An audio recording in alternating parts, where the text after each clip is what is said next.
Excuse me.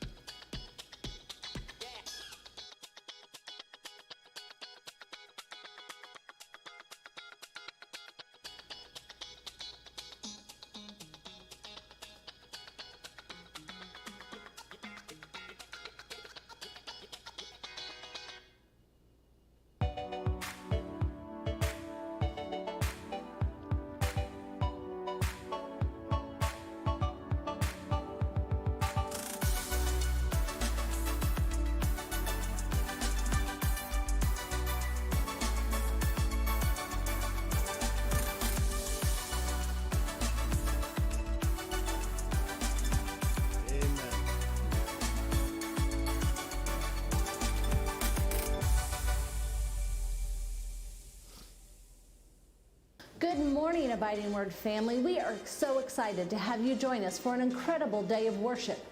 A special welcome to all of our first-time guests. Whether you're joining us in person or online, we're thrilled to have you with us. We know it takes courage to step into a new community, and we want you to feel right at home. We'd love to connect with you, so take a moment to fill out your connection card in person or online. Drop it off at our guest services on your way out. We have a little something for you as our way of saying thank you for joining us today. You and your family are invited to stay after service Sunday, February 4th. Your kids will be cared for, fed, and you can learn what's happening at AWC 815 Kids Ministry. There are so many new and exciting things happening in 2024, and we want you to be in the know. So be sure to stay after service and join our AWC Kids team for a good time. On Thursday, February 8th, from 3 to 6, we're coming together to help save lives. For patients who are in need, donated blood can change everything. Register for our blood drive on our Church Center app or at our guest services. We want to thank everyone who continues to support the ministry through their generosity. Your giving makes a significant impact on our ability to serve our community and beyond. If you'd like to give, you can do so by giving online at awc815.com, on our Church Center app, or by dropping your offering in the black boxes at the back of the sanctuary on your way out. Stay connected with us through the week online at awc815.com and on all social media platforms at awc815. We're grateful for each and every one of you who make up our church family. If you have any questions or need more information about these announcements and more, don't hesitate to reach out. Remember that Jesus loves you, and we do too. Have a great Sunday.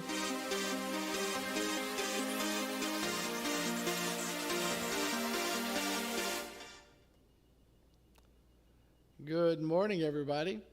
This is Pastor Scott Porter coming to you from Abiding Word Church in Sterling, Illinois. I know on our text and everything we said we'd be preaching from home, but if we did that, we'd only be on Facebook Live. We wouldn't be on the online platform or on the Church Center app or on the website or Facebook or any of those other things, or YouTube or any of those other platforms. And so I have all-wheel drive, and Pastor Nathan has a truck, and my wife came, so there's three of us here in the building. So we figured we could make it here okay, which we did. There were a couple drifts we had to get around, but didn't go through them. Don't do that. And at the time coming over, it was minus 15, which, that's pretty cold. So I'm glad you're all there, nice, safe, and comfy at home. Hopefully you got a cup of coffee, a cup of hot chocolate. I got a cup of tea my wife made me. And I hope you're staying warm and being there with your family. Today's a very important day in the history of Abiding Word Church. We're launching the Isaiah Plan. And I mean, best case scenario, all of us would have been here together. But, I think this will work well, because this way you can sit, you can listen, and we'll get you the materials that we're going to have at the end of the service next week and in the weeks to come. We're going to be getting these materials out for the next year. But today what I want to do is I want to tell you a little story. You know, at the Beverly Hillbillies, the TV show, let me tell you a little story about a man named Jed, poor mountaineer, couldn't keep his family fed. Well, I'm going to tell you a little story about Abiding Word Christian Center, which was the original name of our church, Abiding Word Church. In 1985, I was a student at Rainbow Bible Training College, and there I met a man named Jim Evans.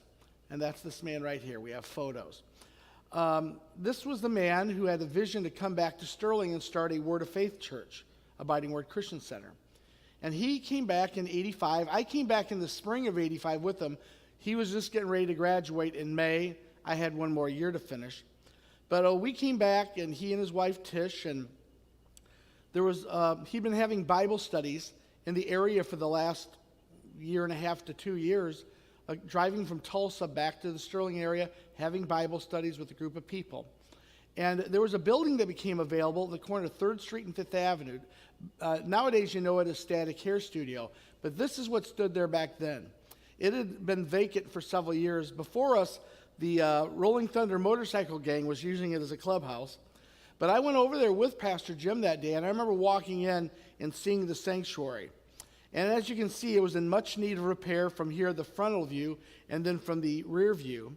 And the interior wasn't much to write home about either, as you can see this next shot. It was a hardwood floor, which was very pretty, but it was dirty.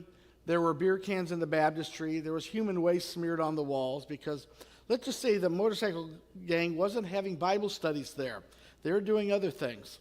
But there was a small group of faithful men and women that wanted to do the work to get things started. And this next photo shows, in the front row from left to right, Sister Tish Evans, Pastor Jim's wife, Bonnie Duncan Turner, who's my cousin, my first cousin, my Aunt Helen's daughter, Helen and Bubby, my Uncle Bubby. Then Martha Anderson, who's still here in the area. Martha, I just saw her last week. Where did I see her? I was at some event, and I said, Martha, you're going to be in my sermon next weekend. Pastor Jim's mom is there next to Martha. Then in the back there is Dave Justice, and next to him is Marla. You can kind of see her between Martha and Pastor Jim's mom, and she's kind of laughing. Then Juanita Nurse Steimer, and the blonde hair there. She was a nurse for many years at CGH. Jana Atterbury, who's still our treasurer today. Then on the far right, Mike Reyes, who I just saw a few weeks ago at a funeral visitation. The first service was a service for children, which is our ministry foundation, our secret sauce. And here it is. That's Sister Tish Tishan. Over to the left, I see Gordon and Donna Decker. Don and Charlotte Housengay, that's Marla's Justice's parents, and Donna's parents. I see Dave Justice there in the back left corner. And as you can see, the kids are sitting in folding chairs. They basically found any chair they could get. Folding chairs, just a standing chair. And then they had these they were actually kind of theater chairs that we got from a theater or an organization in town someplace. And that's what we had that first year, 1985. Now, at this time, I'm still in Bible school. But in May of 86, I graduated. May 16th, 1986, I graduated. 17th, we were in the U-Haul driving home, stayed the night in St. Louis. 18th, we come rolling into town. And this guy came rolling in, assistant youth and children's pastor, and that's me. That was a few years after that, but that's Pastor Scott Porter. That's myself. In 1988, I became pastor, and I led the congregation in change because a lot of changes need to be made in every area of the church: the teaching, the culture, and the building. We worked to remodel the exterior and interior to make it presentable to the community.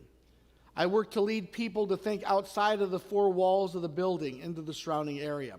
As you can see, this next shot, this is what the building looked like just before we had an open house. Now later, we added a side ramp, a wheelchair ramp, off to the side there. And then the interior, we totally remodeled. We got the new chairs from Home Hardware in Rock Falls. Those were gotten while Pastor Jim was still there. But we added the Laughing Jesus there behind the pulpit. We painted the trim, painted the walls. We painted all the ceiling tiles. We carpeted it. And it was amazing. And we started to reach out to the area. And we went on the radio for 29 years on WSDR to establish our presence in the area. I wrote a weekly newspaper column for the Gazette and Telegraph for 10 years. I joined the local Rotary Club, made up of business leaders. The church joined, and I participated in the Sterling, Dixon, Rock Falls Chambers of Commerce. I got involved in the community. I rolled up my sleeves, I jumped in, because nobody knew our church existed.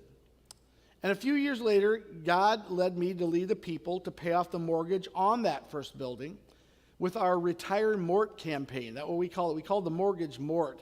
And Mort's working too hard, and Mort needs to retire. And in 1.5 years, we did. And we burned the mortgage. And here's a photo.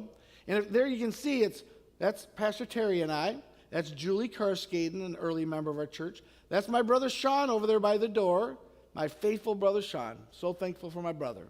I think there in the red, I think that's Jan Atterbury, our treasurer. And I think that's Russell Blaze, who's still a member of our church there on the left. The church was growing. So in 1993, God led us to move the adults on Sunday morning to the Sterling Coliseum, while the kids took over the church building at 3rd and 5th. We set up and tore down. We even had to set up chairs at this time. There weren't that big chairs that you'll see later in a photo. So we set up chairs, folding chairs, hard metal chairs. And God led us to make another move in 1995. We doubled our church space by selling the building at 3rd and 5th, moving to the former King's Den building at the corner of 4th and 4th. That's still there today as a youth center. I believe it's for sale, so call the township if you want to sell it. And in the fall of 1998, God spoke to me about paying off another local church's mortgage. That church was Macedonia Baptist Church on Woodburn Avenue in Sterling, Illinois. I took it to my wife, the church board, and the congregation in that order, and everyone was on board. I then had lunch with Pastor Ron Alexander at Applebee's, back when we had Applebee's, and laid out what I had in my heart. Then on Sunday, October 11th, 1998, we had some announcements at our building, received our offering, and a miracle offering of over $10,000 that went along with the receipts of a piece of property that we sold, that God did a miracle with that. Once we said yes to paying off Macedonia's mortgage, this property that we had had for sale for several years without a nibble, we instantly got an offer and it closed. Then on that October 11, 1998, after having announcements, receiving our own offering and a miracle offering for Macedonia, we drove across town. Only people that knew we were arriving was the pastor and the treasurer. Now the people at Macedonia, as you can see there in the photo, they made us feel right at home. The pews were filled. They set up extra chairs in the aisles. You can see some folding chairs there in the aisles. Place was packed. And Pastor Ron gave me the floor, and I told the people there at Macedonia, in the next picture, I told the people what God told me. The whole story. And there's a whole story that goes with it I won't go into now. And then we unveiled the check. And we told them that God had led us as a church to pay off their church's mortgage. We paid off their mortgage of over $32,700. But the secret of it all is that when we said yes, we didn't have a nickel to pay off their mortgage. But when God gives you something and you step forward in faith and say yes to it, God will provide it. And it created a great bond with the people. There was great rejoicing, as you can see. I believe that's one of the deacons hugging me. And then Don Hartz, who's a member of our church, his Aunt Esther, that's Aunt Esther, she was dancing before the Lord. We called it the funky chicken. She was dancing before the Lord, and great rejoicing before the Lord took place. It created a wonderful bond of friendship between the pastors. There's Pastor Ron and I with a copy of the big check, that you do there in that photo. And Pastor Ron is actually the next photo. There it is. Pastor Ron and I, he pastors in Rockford today. He had me come up a couple years ago and preach for him. He has a great congregation there. He's a great man of God. Then in 2001, we bought 36 acres of property at the corner of Lynn Boulevard and 6th Avenue. That same year, the largest employer in our area, Northwestern Steel and Wire, closed. 1,500 people lost their jobs, including people from our church, including my brother. And then in September of that year, we saw a horrific attack on our beloved nation on 9/11.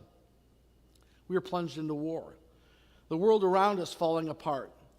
But a group in the Rock River Valley thought, what a great time to buy 36 acres of property and build a church. Conventional wisdom? No. But full of faith? You betcha. In 2003, we broke ground in 2007 and moved here to this building in 2008. But before we got here in 2003, God led us to pay off the 36 acres of land. We paid approximately $400,000 in 2001 for the property. By October of 2003, we had lowered it to $220,000. So that was $180,000 paid over 3 years. So $60,000 a year. $60,000 in 01, $60,000 in 02, $60,000 in 03. We're down to $220,000.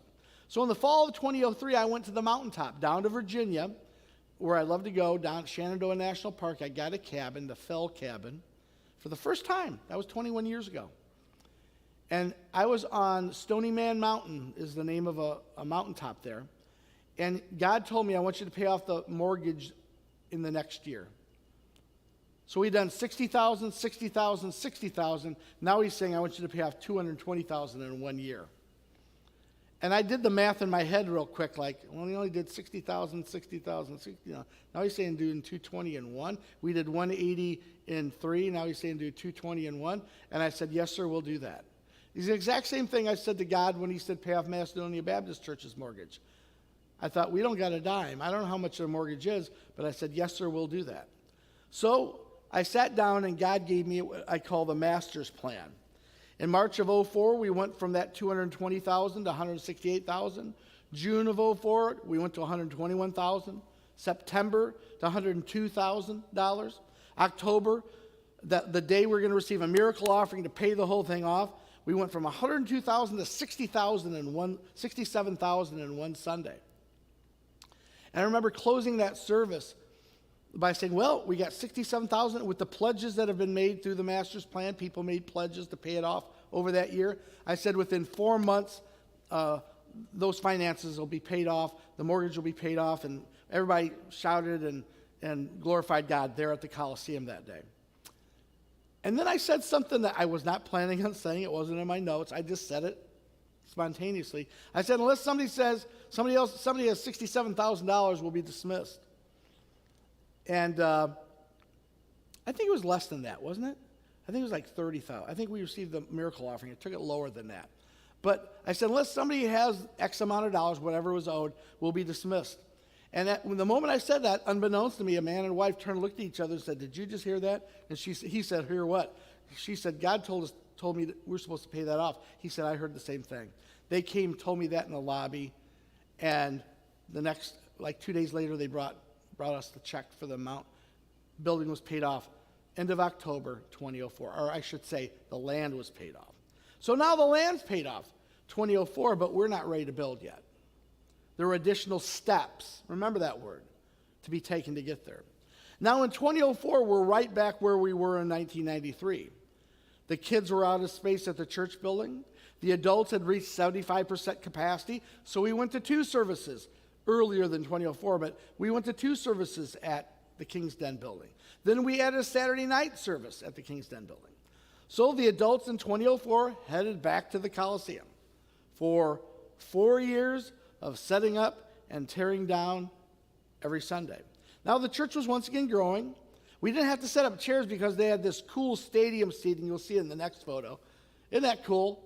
I loved preaching from that stage because you could look out into the crowd. They went up for you. They're down here below you, like here at church, but it rose up like this, and I could look into it. It was really kind of a cool venue to preach in. And plus, Ronald Reagan gave a speech there, so I thought that was neat. And the rest of the history was in 2007, we broke ground in the spring. I believe it was March of 2007. Beautiful week. That whole week was sunny and warm. The day we broke ground, there was a winter storm watch, and it snowed, and it was cold. And we built the building. And that's the building we're in here today. Been here 15 years because we moved in September of 2008. So here we are. 36 years ago in October of 1988, when I became the pastor of this church, God said this to me. And I wrote this down. I've kept it. He said, quote, God will take us to the place that we're dependent on him because our flesh will say, no way. We're at that place now. Pain is inevitable, but misery is optional. We can't fall into a maintenance mentality that says, well, let's just stay where we are. Let's not mess it up. Because I remember when we were at the Coliseum the second time, I said to the people, we don't need to build a new building. We can stay right where we're at and be comfortable. The bills are being paid. I'm getting my salary. The staff was getting their salary. And everybody was fat and happy. But you know what? God had more for us to do. He had a greater vision for us. We decided, no, we must press on. And over the years, I've endeavored to ask the question, and recently I've been directed to ask some new ones, like, ask before you do anything, is this a leap or is this a step? I would ask, Lord, what do you want me, what do you want us to do next? And then I would ask personally, Lord, how can I lead this?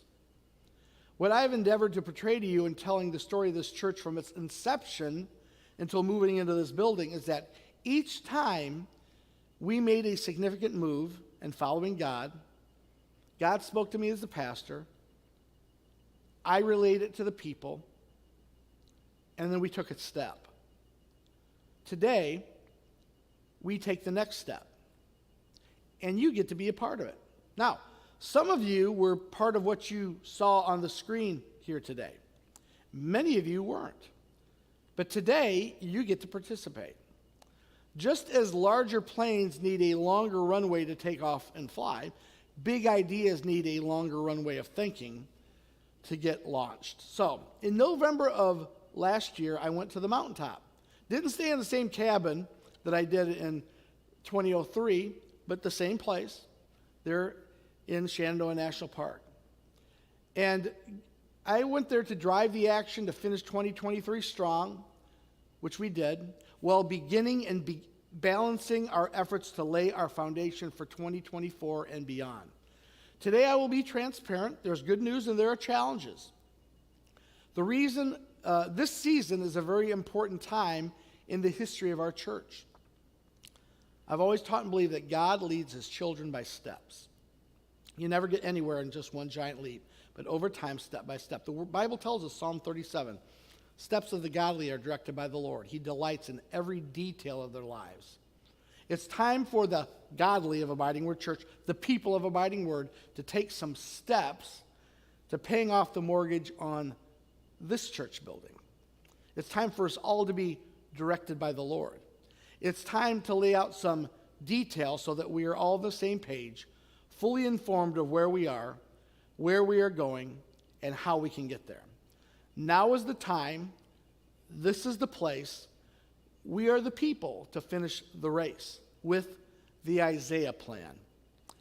The Isaiah Plan is a combination of the 2003 Master's Plan that I just relayed to you here at Abiding Word when we paid off the church land in which this building sits, and the Isaiah Project at Rhema. When Pastor Hagan was here a few months ago, he talked about the Isaiah Project at Rhema, which they raised funds to remodel their church building. And it just absolutely drilled me. So, we're going to skip ahead here, Pastor Nathan. Just work with me here. At Abiding Word Church, we need to continue moving forward and make some changes. First, some words on changes. That's a word many people fear. With change, there's always going to be resistance. That's why leadership is required. I'm asking for your help as we move forward, because I always believe that we will do what's best for our church. Don't overreact to the small percentage that don't like it and grumble about it. Never let the noise distort reality. 2023 was the greatest year in the history of Abiding Word Church. We're going to put up a graphic here. Pastor Doug did a great job on, gathered all this material from department heads, from Jan Atterbury, from my wife. In 2023, there were 171 salvations at Abiding Word Church. That's amazing. There were 818 salvations in Pakistan. Here's a photo. When I preach over the internet to remote villages there in Pakistan, people gather at risk of their own life to hear the gospel preached, watching it projected onto a sheet with an interpreter speaking Urdu while I'm speaking combination of Midwestern American and a little hillbilly mixed in. Go back to the graphic, please, Pastor Nathan. Our average Sunday attendance for the year was 491. Now, that's not where we ended, but that's a combination of all the weeks from beginning to end put together. Our average children's attendance, 91. Many churches in our community, and that's just first through fifth grade, 91 kids. No? Okay. Well, I'm not including youth. Right, so 91 kids. There were 41 people baptized in 2023. 167 volunteers served on our dream team and ministries at our church, giving 5,010 hours to the work of the ministry. That's a little small number. 167, we can do better than that. So those of you who are here that are attending, if you're not a member, you need to join, get involved, and get into a life, get into a ministry and serve. If you are a member, you need to get involved and serve. Step up and do your share. On Serve Day, we had 5 projects throughout the area, 80 crew members, 320 service hours given on that day. We have 170 people in life groups. Abiding Word Church gave $67,881.44 to missions, supporting 12 missionaries worldwide and locally. Abiding Word Church gave $15,777.07 to benevolence in our community. That's helping people with their rent, utilities, food, and fuel. We do this on a case-by-case basis. There are times we say no, but each situation is reviewed individually. Jan Atterbury interviews the person or persons, and then we strongly urge the people to take Financial Peace University, teach them how to budget their money, and just get on the right track. We have 90 different young people, that's middle school and high schoolers, coming to Velocity Youth on Wednesday night. Teens from all over the area, representing multiple middle schools and high schools. And Abiding Word Church was awarded Sauk Valley Media Readers' Choice Award for Favorite Church in the Area for, I don't remember how many times we've received it. We're very humble about that, very thankful. So here's what we've learned about God. It's been a great year at Abiding Word Church. We've learned it's all about God and not me. Hebrews 2:10 said God's the one who made all things for his glory. He wanted to have many children share his glory. See, the purpose of your life is far more than just personal fulfillment, happiness, comfort, success, dream, ambitions, and goals. Those are all good things, but they're not the purpose of your life. We've said it many times that you were made by God and you were made for God. Until you understand that, life's not going to make sense. You were made for God's purpose, not vice versa. You existed because God wanted you to exist for his reasons. You exist for God. Number two, God still does miracles. Psalm 77 says, you are the God of miracles and wonders. You still demonstrate your awesome power. He is still in the miracle business. And we learned a lot about life. The fact that life is preparation for eternity. That's one of the things we've learned together as a church. If someone asks, what's the meaning of life? I can't think of a better way than it's preparation for eternity. It may happen to you this next week. One of your kids, someone in your office may ask you a question. What's the meaning of life? What is the meaning? And you can answer it. It's preparation for eternity. What we're doing here is preparing us for what we do in heaven. That's why God put us on this earth. There's more to this earth than just the here and now. Ecclesiastes 3 says, God has planted eternity in the human heart. He put it in our hearts to know him.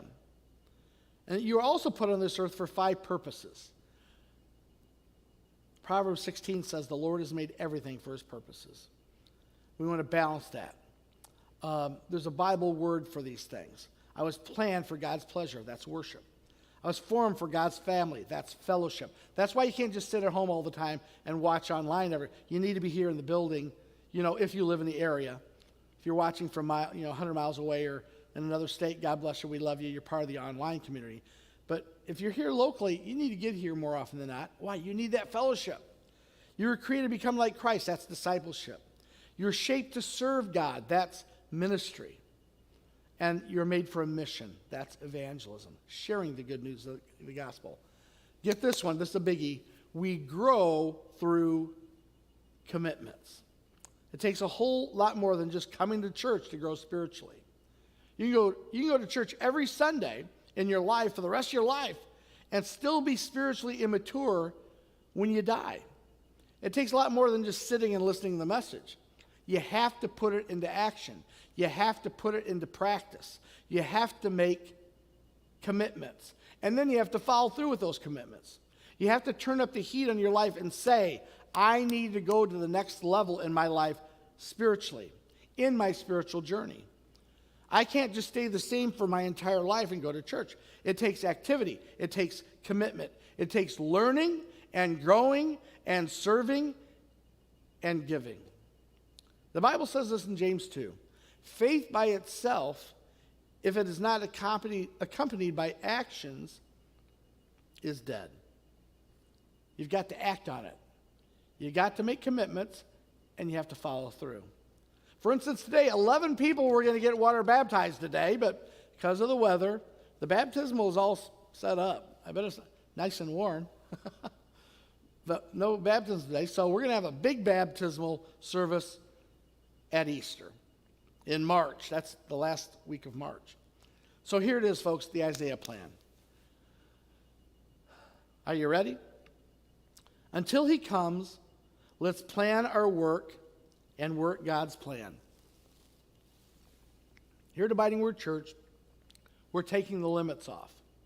We're enlarging our vision, stretching our resources, lengthening our influence, and strengthening our foundation. It's a season of moving forward. Here's where the Isaiah plan gets its name. Isaiah 54:2. Enlarge the place of your tent, and let them stretch out the curtains of your dwellings. Do not spare, lengthen your cords, and strengthen your stakes. Okay, there are a couple different phases to this plan. Okay, phase 1 is what we will begin right now, is to pay off the mortgage on our current church building. I'll give you the numbers for that in a minute. This must be done before we can move on to phase 2. We pay off the mortgage on this building. That frees us up monetarily. It gives us room to move financially and in many other ways.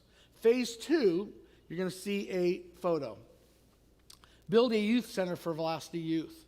Now, here's our present building there in the middle.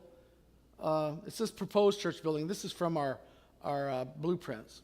But over to the far right, Velocity Youth Building. Now, that building will not be that big. I just put it there to show this is the location, and with parking and everything else around it. That's to the east of the new parking. This added on to it. I drew, you can kind of see it's been drawn on. But the new parking that we have now with just the gravel, with the rock, that we'll be paving after the first year once all the snow's gone and it's warmed up. But the Velocity Youth Building will there be to the east. The reason for this is allow our church, to leave that up there, please, Pastor Nathan. This will allow our youth, our middle school and high school, to have their own space to call their own, allowing the youth ministry to expand and grow. This will also allow the church building and sanctuary to be open for a Wednesday midweek service, multiple life groups. It'll free up space for those things. Now, right now, what we will do, while we are raising the funds to pay off the mortgage on this church building, we will start the planning phase of the Velocity Youth Building while we're paying off the mortgage in this building. We'll gather a blue ribbon team to do this, many people from the congregation. Now, phase 3, I like to call it phase 2A and 2B. 2A being Velocity Youth Building. Phase 2B be building an administrative classroom addition. Put the graphic back up, please, Pastor Nathan. That's just there in the grassy area immediately to the east of the building, where we have some different things with bands and things for the car show, but we'll have space to do that other places. But that's an administrative wing with additional classrooms. As the church continues to grow, we will need to add more staff. Presently, there's no more room for additional offices. The phase 2B, A and B of Abiding Word Church makes that space, as well as adding more classroom space for life groups. It allows us to expand our sanctuary, the present sanctuary, adding approximately 30 more seats by moving the east wall of the sanctuary. These projects allow us to provide a comfortable atmosphere where people can hear the Word of God. That's important to us. So, what I'm asking today is, would you prayerfully partner with us in this endeavor? It will take financial dedication, but we believe that as everyone gives what they can, we will reach our next goal and live life unlimited as never before. Will you be a part? I want you to see people, not just buildings, okay? Because the only thing, buildings are just a tool. I've said this since we moved into this building. Buildings are a tool. They are a means to an end. They are a tool to minister to people, to win people to Christ, to disciple people, to baptize people, to see people blessed and healed and helped. So here's where we are. On this graphic, you will see the history from 2016 on. We started back over $2 million in 2008.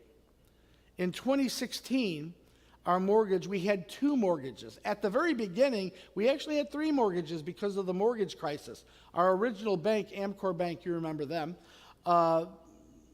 they would not cover the whole amount because the bank crisis hit just before we moved into the building. So we ended up with 2 mortgages with Amcor Bank and a 3rd mortgage. And then we were able to get it all under 1 mortgage at one time many years later. But at that time in 2016, we were at $1.4 million. 2017, we went to $1.2 million. 2018, $1.1 million. 2019, $962,000. 2020, $860,000. 2021, $770,000. $723,000 in 2022. In 2023, or in 2022, we made it our goal as a church board to get the mortgage to $500,000.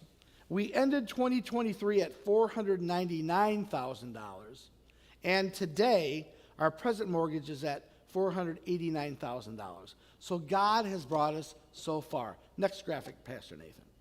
So if we will subtract our monthly principal payment over the next year, okay, so that's the monthly principal is $6,412.34. You take that times 12, that's $76,948.08. So that would take the mortgage just with payments. If we add nothing to the principal, just making our payments with principal and interest, that would take our mortgage at the end of 2024 to $412,051.92. So if you'll divide that amount by 52, that's $7,924.08. That's what we would need to raise weekly in pledges over 52 weeks. Now the thing is are we going to get that much? Well, maybe we will, maybe we won't. But there's ways to whittle that down. If you divide that amount, 7,924.08, by 225 giving units, that's $35.22 per week over and above your regular tithes and offerings. Now, this does not take into consideration any large gifts that we will receive this year, and we will. God's faithful. God brings in these big offerings. We had some last year that just blew my mind, and we took those and put them on the mortgage, and that's how we were able to get to where we are now, and through your faithful giving as well. So the money for our crop that we raise every year usually goes against the principal on the mortgage, so that will help immensely. So what I'm asking from you is to make a pledge. But over and above that, we have shown in the Isaiah plan, we'll show how everyone can give something. You know from the story of the widow's mite in Mark 12. I've read the last 2 weeks, I'll read it today. It says, and Jesus sat over against the treasury and beheld how the people cast money in the treasury. Jesus was watching people give money. Now, Jesus is a better man than me because I don't do that. I don't know what people give. Jesus did. He was sitting there watching what they give. And many that were rich cast in much. And there came a certain poor widow, and she threw in 2 mites, which make a farthing, a couple pennies. And he called unto him his disciples, and he said unto them, verily I say unto you, that means most assuredly, I'm telling you the truth here, boys, that this poor widow has cast more in than all they which have cast into the treasury. For all they did was cast in of their abundance. But she, of her want, did cast in all that she had, even all her living. What did this part of the passage tell us? Jesus sat over against the treasury and beheld how people cast money into the treasury. It tells us this graphic. I saw that. Jesus sees your giving. I don't. People in his church don't. But Jesus does. So here's the thing to remember. It's not the amount. It's being faithful to what God speaks to your heart. We're going to ask people to sacrifice over and above their regular tithe. Hebrews 11:4 says, by faith Abel offered unto God a more excellent sacrifice than Cain, by which he obtained witness that he was righteous. God testifying of his gifts, and by it he being dead yet speaketh. So he noticed Abel's sacrifice. We'll expect people to give with expectant faith, not just throwing money in a plate or in a box or doing it online. You're doing it with expectant faith. Luke 6:38 says, give, and it shall be given unto you. Good measure, pressed down, shaken together, running over, shall men give into your bosom, for with the same measure that you meet withal, it shall be measured to you again. Give, it'll be given to you. As you give, you'll be blessed in return. Now, God's not a slot machine. I'm not saying that. But I'm just saying that you can't outgive God. As you give, it'll be given to you. Jesus said so. Now, here's guidelines for giving. It's equal sacrifice, not equal gifts. Some of you can give more than $35 and, 22 cents, I think it was? $35.22. I'm going to give more than $35.22 a week. I'm not saying that to brag. It's just what God led us to do as a family. But equal sacrifice, but not equal gifts. Some will give more than that $35.22. Some of you will give less than $35.22 a week. And that's fine.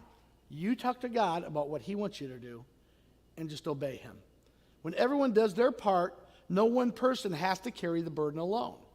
God knows that each of us have different abilities to give. And so the theme, equal sacrifice, not equal gifts, is fair and appropriate for everybody to get involved. In giving, as I've said for decades, in church giving, there's high pressure, there's low pressure, there's no pressure. I'm no pressure.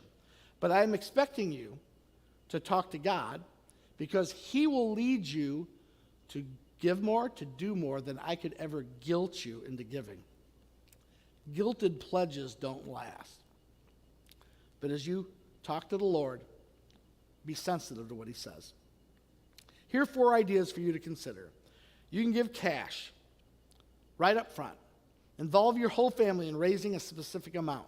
So here's what we're going to do. Even if you're here today, you're going to be getting a pledge card that we'll go over here in just a minute. But we're going to have a special cash offering on March 10th, 2024. That's also when we're going to be making our pledges. So if we can pull together a bunch of money over and above our regular tithes and offerings and just put that right against the principle that first day, man, that'll bring that $35.22 needed a week. It'll bring that down. So as we give on that special day, March 10th, 2024 is D-Day, folks. Mark it on the calendar. If Abiding Word Church is your home and you're not already regularly tithing, talk to the Lord about taking this important step of obedience in your regular tithes and offerings.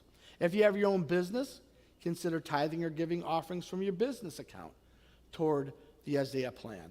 Ask God for creative ways to increase your giving over and above your regular tithing.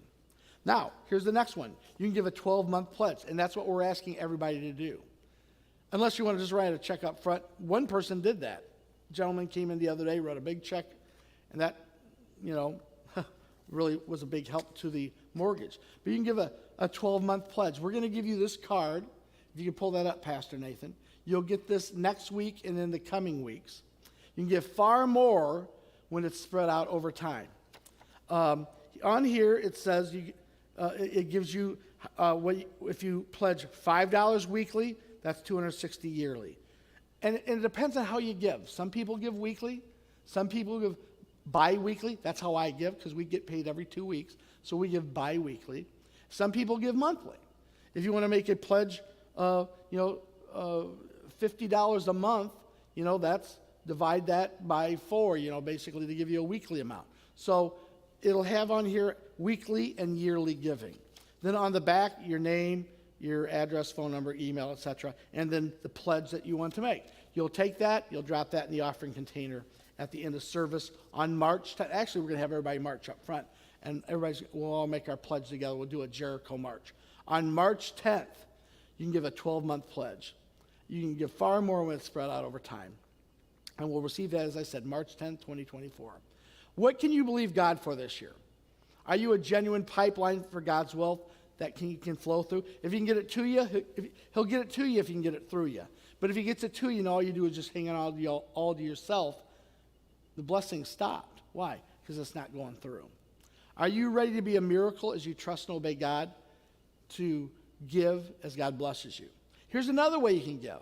These are just options. Some of this doesn't pertain to you, but if it does, it might ring a bell. You can give assets, real estate, stocks. People have done that over the years, given shares of stock to the church, bonds, coins, gold, collectibles, etc. We have a special eBay power seller group that will collect and sell things. Everything we have, we can do that in the internet, give it to the Isaiah Plan. If you'd like to give a tangible asset, please keep in mind the following. We cannot accept an asset with any debt attached to it. Don't give us your upside-down car. That wouldn't be a good deal. We cannot give you an appraisal on assets. We can only acknowledge that you gave it. It's better to give an appreciating asset to the church or selling it and giving it the money. By doing this, you can avoid capital gains tax. Let me say that again. It's better to give an appreciating asset to the church instead of selling it and giving the money. Thank you. Okay, I need to read that right. That way you avoid capital gains tax. It's better to sell a depreciating asset yourself than give the cash to the church. You can give by making Abiding Word a beneficiary in your will. This is a great option for long-range planning. There are many tools available now that can enable you to include your church in your estate without depriving Junior. We're not going to take money away from your kids or your grandkids or anything, but there are tools available to do that, to be a blessing to your church as well. So mark this date on your calendar, March 10th, 2024, D-Day. That's 1 week after our amazing Dream Team Red Carpet event at the McCormick Event Center in Rock Falls. I've had several people come and saw the invite and said, "Are we going to the McCormick Center in Chicago?" No, we're not going to the McCormick Center in Chicago. We're going to the McCormick Event Center in Rock Falls. Rock Falls is prettier than Chicago anyways. And at that event, at the Dream Team Red Carpet event, our amazing guest speaker is going to be Pastor Joel Sims from Flowood, Mississippi, just outside Jackson. Has an amazing church there. And we're so excited about what God's doing. Then the next week, then that Sunday, Pastor Joel's going to be preaching. You will not want to miss that Sunday. I believe it's March 3rd, 2024. Then we'll be collecting the pledge cards and receiving the cash offering on March 10th, 2024. Last thing before we're dismissed, we'll have some announcements and we'll be dismissed. Your tithes and offering envelope or giving online. As you start, I'm already starting to give to the Isaiah Plan because God's already spoke what we're going to give, and I'm already doing it. When I've done it for 2 different paychecks now, after the beginning of the year. On the other line, if you'll just write IP or Isaiah Plan or Isaiah, don't put this in the building fund. This isn't building fund. This is a separate thing because this will go right against the principal. It'll come in, it'll go against the principal. We're going to whack that principal weekly. If we can do that online. But give, and every week we can just whack the principal with whatever comes in Isaiah Plan line, we can give against that. If you're giving to other ministries like kids or youth or tech or music, on the other line you need to write kids or tech or youth or music. Okay? If you're giving to other projects, you need to write signs of growth on the other line. That would go for stairs or for other projects around the building that we need to do from time to time. Signs of growth, right? Signs of growth, put your amount there as well. All righty. That's the Isaiah Plan. If you have any questions, you can instant message me. You can text me, the Abiding Word Church folks, you've got my cell number. You can text me. We're going to go on a journey, folks, the next year, starting March 10th. That's the day, that's D-Day, that's the day we're going to launch. And by the next March, by the next spring, we want to have this building paid off. And what a glorious day that'll be. We'll be up here burning the mortgage on stage, and Dave Justice will be standing here with a fire extinguisher, just in case, in case it gets out of hand. All right. Also, if you're giving online, you can give there on the website. I went to the Church Center app. I checked this out. You go to the Church Center app, if you can just download that, and then you put in your own church, Abiding Word Church. Down here it says give. Then you put in an amount, hit next, and then it says general. Now, if you give, if people sometimes on the other line, I've heard our counters say, they just put whatever you need it for. Well, if it's whatever you need it for, just put it on the top line, tithes and offerings. That's the general fund. So if it's just for whatever you need it for salaries, for the electric bill, for insurance, for all the things, for supplies for ministries, just leave it general. But if you want to give to the Isaiah plan, you click it, and there it is, the Isaiah plan. All funds go to pay off our church mortgage. Boom.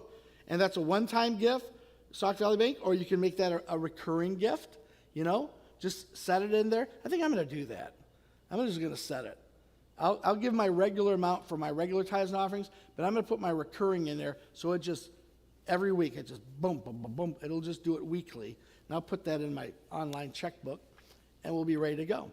So that's the ways you can give, okay? We asked that, I'll get to more of that in a minute. I'm hacking this up, honey. You can join the Dream Team, find purpose in serving others. We talked about that last week. You can sign up on your Church Center app.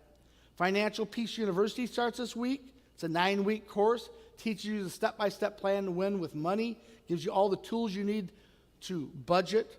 Last year, the 2 classes, the people who took our classes, paid off $63,877 of non-mortgage debt. Wow. They also saved a total of $20,262, probably in interest. They cut up 39 credit cards. Whew. Man, if you got debt, I don't got no money to give. Then you need a budget. You need to get into Financial Peace University. So can they sign up for that on what? Website or on the Church Center app.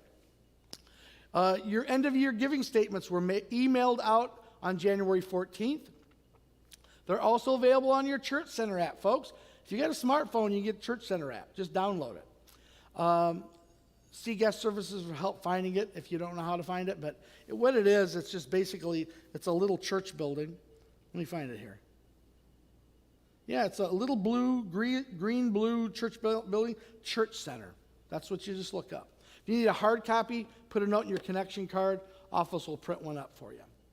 Ways to give, online at awc815.com, the Church Center app, or you can mail it to P.O. Box, Abiding Word Church, P.O. Box 954, Sterling, Illinois, 61081. Okay, honey, I did it in 53 minutes. I was planning on 40 to 45. When I talk about the early history of the church, I love to tell stories. It was quite a time, and I hope that you were blessed by seeing our very, very humble beginnings, where we started and where God's brought us. And for that, Pastor Terry and myself, the church staff, we are all eternally grateful to God and to all the wonderful people of this church.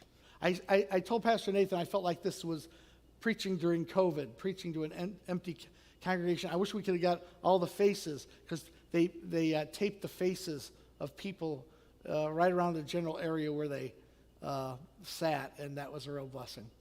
But thank you so much for tuning in today. We're excited about what God's doing. Giving, make sure you do your giving. We're not here in person, so make sure you're doing your giving online today at those places I mentioned. It's there on the screen. We're so thankful. Pastor Nathan will be here next week. We're going to be gone for a couple weeks. We've got vacation, a conference, and then we're going to go see our daughter Emily and our new grandson being born in Colorado, and we're very excited about that. Amen. All right. Well, God bless you. Remember, Jesus loves you, and we do too. Stay warm. Make it a great Sunday, everybody. God bless you.